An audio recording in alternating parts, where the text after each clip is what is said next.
Good morning. This is KELOLAND on the go with all you need to know in news and weather as you start your day.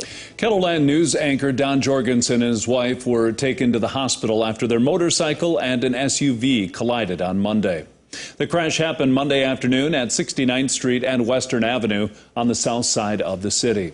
Police say the SUV turned in front of the motorcycle, causing the collision. The SUV driver was ticketed for a left turn violation. Don says while they will both be okay, it'll take some time to heal from their injuries. He wants to thank the many viewers who have reached out to wish them well in their recovery.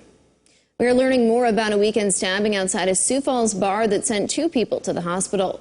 It happened around 2 o'clock Sunday morning outside Tommy Jack's. Police say the suspect had been causing problems earlier in the night. After the bar closed, the suspect and the 2 victims ended up in a fight. Sometime during that fight, the suspect ended up pulling out a pocket knife and swung that and stabbed the other 2 guys.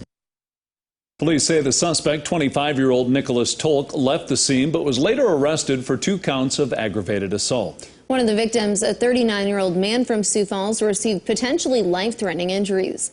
The other victim's injuries were non-life-threatening. He was 31 years old, man from Brandon.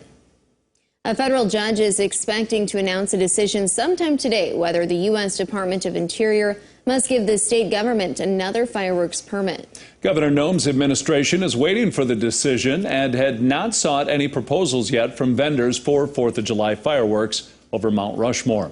Last year, the State Department of Tourism issued a request for proposals in mid-February for the 2020 fireworks display. Turning to weather now, hot temperatures making their way into KELOLAND this week. Let's see how hot it could get with meteorologist Scott Munt. Good morning, Scott. Well, good morning, everybody. We are looking at temperatures this weekend to hit the 90s, maybe a couple of us in the lower 100s. We'll continue to watch those record books. Let's go and show you the outline then for today. Dry and hot temperatures will continue as we go into this weekend and for next week. We talked about those records, and you know what? Very little chance for rain to go along with it. More details in the KELOLAND Live Doppler forecast with Brian coming up. Thanks, Scott. Every summer, the Sioux Falls School District provides a free breakfast and lunch for students 18 and younger. Families can choose from over 10 schools to get food from. They serve food Monday through Thursday and provide an additional sack lunch to take home for Friday. It's a balanced meal that those kids will get during the day, 4 days a week, also with milk and juice and those things.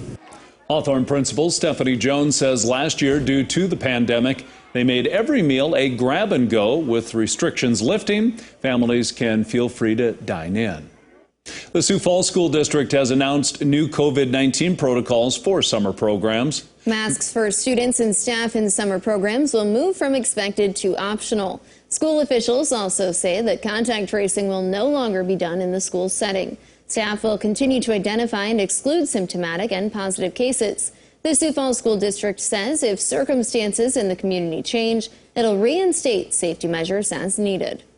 He's become an iconic part of Sioux Falls, and now the community is saying thank you to Batman. Whereas June 5, 2021 is hereby designated for Sioux Falls Batman Day in honor of Terry Matkey for the contribution he has made serving the kids of the Sanford Children's Miracle Network and Team Batman. This Saturday, the city will put on the Hero Experience. The event starts at 9 a.m. at the South Dakota Military Heritage Alliance. Batman, Captain America, first responders, veterans, and active military members will be in attendance. The proceeds will go to the Children's Miracle Network. And that's a look at some of our top stories. Now let's get one last look at your weather with meteorologist Brian Karstens. Brian? All right, warming up out there today. Partly cloudy to mostly sunny skies expected in KELOLAND. Temperatures already at midday into the middle 70s in Watertown, Sioux Falls 78.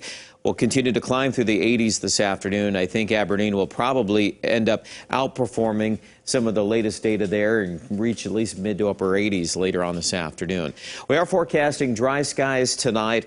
Temperatures falling back only in the mid and upper 50s for several of us. So we'll start the day tomorrow plenty mild, and of course it's going to heat up tomorrow. And some of the latest projections here would cruise Sioux Falls into the upper 80s. We might even start touching 90-degree levels in a few spots, and it's just going to get hotter from there, especially on Friday and Saturday. Of course, with the hotter weather, the lack of rain is the biggest story.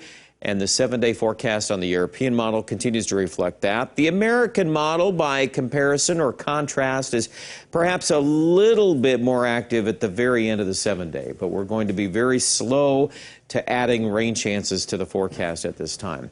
83 our high in Sioux Falls today, 80 degrees in Rapid City. The 7-day forecast. Hot and dry for Sioux Falls this weekend. 93 on Friday, 94 Saturday. We may raise Sunday, could be every bit of 94 again.